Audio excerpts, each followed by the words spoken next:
আসসালামু আলাইকুম। কেমন আছেন সবাই? I know আমার ভয়েস শুনে অলরেডি আপনারা বুঝতে পারছেন যে আমার গলার কি বেহাল অবস্থা। প্রচন্ড পরিমাণে গলা ব্যথা, কাশি এখনো ঐরকম নাই বাট গলা ব্যথা অসম্ভব রকমের। গায়ে জ্বর লাগছে। I don't know সামনের দিনগুলো কিভাবে যাবে।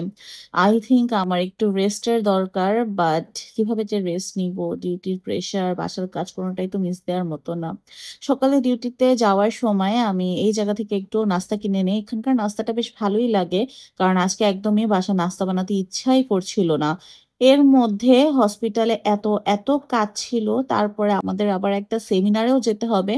I mean কিভাবে যে যাচ্ছি একদম সরাসরি ওটি থেকেই আমি উঠে গিয়েছি। জাস্ট অ্যাপ্রনটা খুলে ওড়নাটা সেট করেছি। বাট একটু লিপস্টিক আর আইলাইনার না দিলে কিভাবে হয় বলেন? আমার কাছে মনে হয় যে আমি যদি কোথাও ঘুরতে যাই তখন যদি একটু আইলাইনার না দেই আর যদি লিপস্টিক না দেই তাহলে আমাকে একদম অসুস্থ মানুষদের মতো দেখা যায়। তো যেহেতু একটা সেমিনারে যাব তাই আমি ভাবলাম যে এতটুকু একটু রেডি না হলে হবেই না। যদিও আমাকে সবাই প্রচুর বকতেছিল যে লেট হচ্ছে নামতেছো না কেন?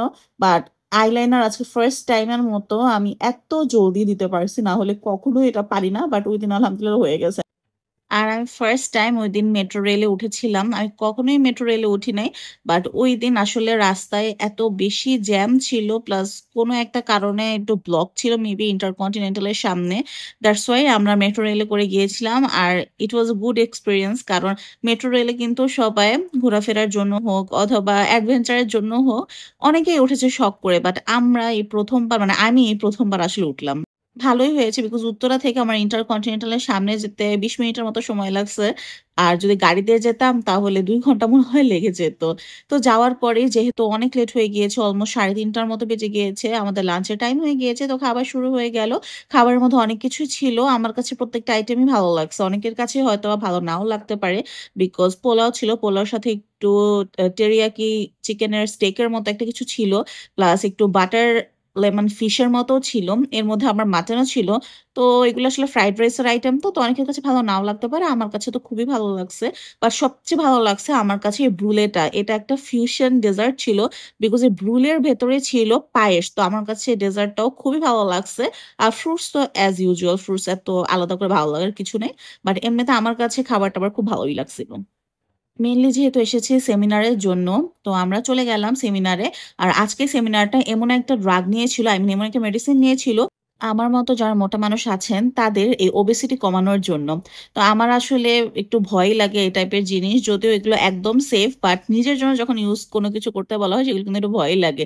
আসার সময় দেখেন ৫টা বেজে গিয়েছে না, এত জ্যাম ছিল এভাবে ঝুলে আসছি। মজারই ছিল এক্সপেরিয়েন্সটা। বাট বললাম না আমার শরীর এমনিতে অনেক খারাপ ছিল। অনেক ঘুমও আসতেছিল।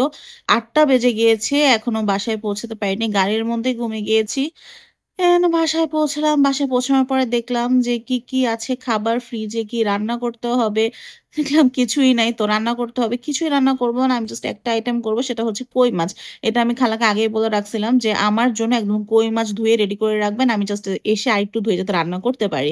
তো কই মাছ ভিজিয়ে দিয়েছি আর ফ্রিজের অবস্থা দেখলেন আপনারা কি অবস্থা হয়ে গেছে এটা পরিষ্কার করতে হয়। বাট আজকে না কালকে খালাকে দিয়ে পরিষ্কার করাবো। আওয়াইশা ঘুমিয়ে আছে। ওকে ঘুম থেকে তোলার আগে আমি একটু বই নিয়ে বসলাম। তো তখনই ঘুম থেকে আসলে উঠে গেছে। তারপর ওকে ফ্রেশ করিয়ে দিলাম। ওর চুল বেঁধে দিচ্ছি। এই ফাঁকে পড়াশোনা করতেছি। এরপরে নামাজ পড়ে আবার পড়বো। আমার আজকে একটা লেকচার একটু কমপ্লিট করতেই হবে। আজকে রাতেও এটা কমপ্লিট করে কালকে সকালে আমার ডিউটিতে যাওয়ার পথে রাস্তায় পরীক্ষাটা দিতে হবে। মানে আমি জানি না আমি কিভাবে কি করতেছি। যেমনে আমি পড়তেছি কোনো পড়া আদৌ এক্সামের টাইমে মাথায় থাকবে কিনা সেটা আল্লাহ পাকই ভালো বলতে পারবেন। আওয়াইশার নাকি আজকে অনেক ক্ষুধা লাগছে। আপেল খাবে তো ভালো। আপেল জাস্ট কেটে দিয়ে দিলাম। আদারওয়াইজ কোনো কিছু রান্না করার মতো শক্তি, সাহস, এনার্জি কোনো কিছুই আমার নাই।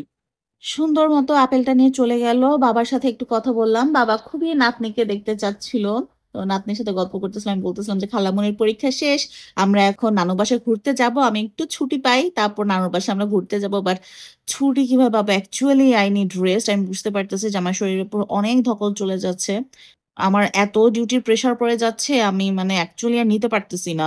আমার একটু যদি ছুটি না হয় তাহলে হবেও না। আর সামনে হচ্ছে ঈদ। ঈদের মধ্যে সবাই চায় যে একটু ছুটি পাক। বাট আমাদের ডক্টরদের কোনো ছুটি নাই। ঈদের দিন আমার নাইট ডিউটি। তো বুঝতেই পারতেছেন ছুটি আমার কপালে নাই। এখন কিভাবে কি করব আসলে বুঝতে পারতেছি না। এত কিছু পারা যায় না এটাই সত্যি কথা। কারণ আগে ওইটাই অনেক ছিল যে বাচ্চা সামলাতাম, সংসার করতাম, ডিউটি করতাম, রান্না করতাম। তার মধ্যে এখন যে পড়ার প্রেশারটা এটা একদম বিয়ন্ড মাই ইমাজিনেশন, মানে এত কষ্ট হয়ে যাচ্ছে। তো বুঝতে পারতেছি না কিভাবে কোপ আপ করব। তো কই মাছ রান্না করব আজকে খুবই মানে সিম্পল ভাবে রান্না করব। আই মিন কই মাছ ফ্রাই করে দো পেঁয়াজা করে ফেলবো। আর কোন কাহিনী করতে পারবো না। শুধু ফ্রাই দিয়ে আসলে খাওয়া যায় না। কোন ভাজি-টাজি যদি থাকতো তাহলে শুধু ফ্রাই দিয়ে চলে যেত।